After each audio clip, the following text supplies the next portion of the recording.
Hey guys, it's Misty here from TheJollyFatElf. Welcome back to another card making video. Today I am using the Lift Me Up bundle, the stamps and the coordinating dies.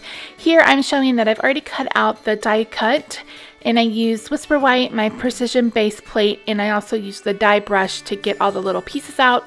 And while some people may think that's a silly purchase, I am all for it because it makes my life so much easier.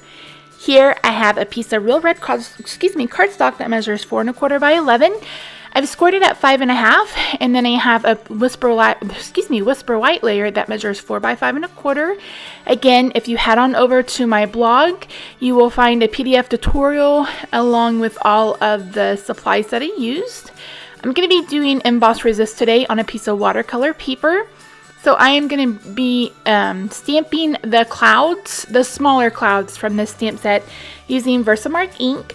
And then once I'm done stamping, I'm going to sprinkle on some white embossing powder.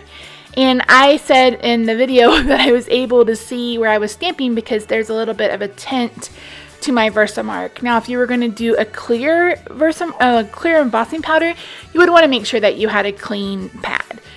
So here I'm about to sprinkle on some white Stampin' Emboss powder, and I'm going to notice, and you could probably see it, and I'm going to show it right here.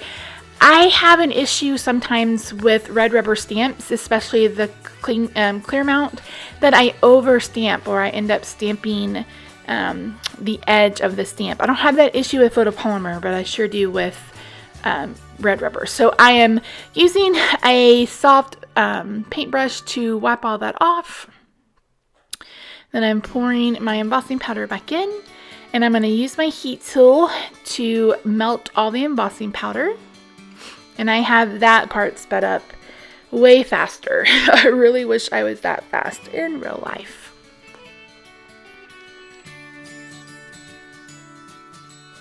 So after that is done, I'm going to set it to the side to cool down, and I'm going to work on my balloon.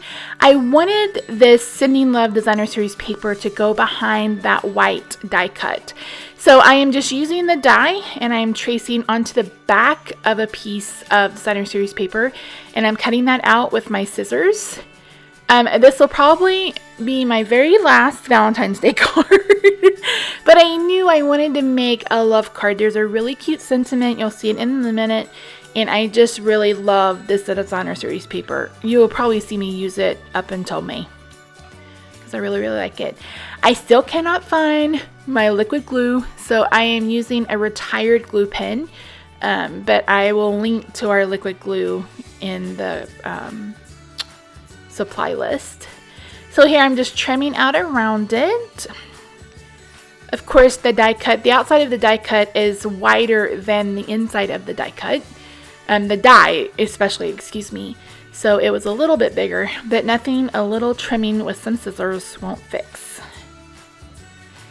So here I am getting ready to do my card base. So the Emboss Resist technique is where you emboss something, then you watercolor on top of it. So I knew I wanted a light blue background. I didn't want Pool Party because I knew water would completely wash it out. So this is actually Bermuda Bay. I burped the ink pad, and then I poured water into the well there to get that light blue wash. I really love the way it turned out. I thought about adding more color, but the way it looks, and it's really hard to see here with the lights, but the way it looks in real life, it looks like there's clouds on a windy day. So I really like it.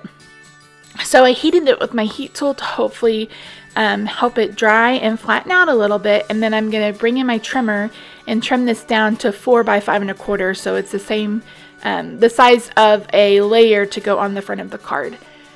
I'm going to adhere this with tearing tape. Since it's been wet, it needs a really strong adhesive.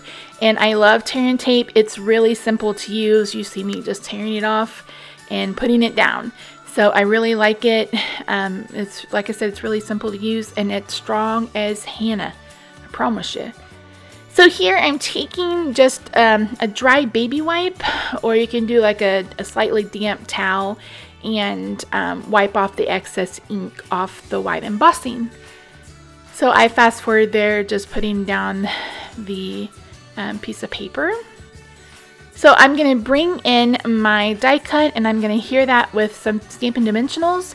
If they look different, sorry, these are leftovers from paper pumpkin kits. I always tend to keep those around for things. I'm going to bring in a strip of Whisper White and I'm going to cut a strip of Whisper White. I believe this was about a 1/4 inch, maybe 1/2 inch tall, and I'm going to stamp the sentiment "Love is in the air" using Real Red. And then I'm going to cut it out and make a little banner out of it. So you really can't see me doing much of anything. Jesus, Misty, get in camera. Get in the frame. So I'm going to cut it and then I want to just kind of banner the end. And then I'm trying to decide where I want it. And then I decide to put it at the bottom. In that little break there, I had used a Real Red marker and gone around the outside of it just to kind of give it a little bit of dimension so it really stood out from behind the background. Here I'm adding some of our basic rhinestones, and that's the card. I have no idea what I'm saying. I sure am talking a lot. Thank you guys so much for watching. I hope you enjoyed it. Head over to the blog to get the coordinating PDF, and I will see you in the next one. Bye for now.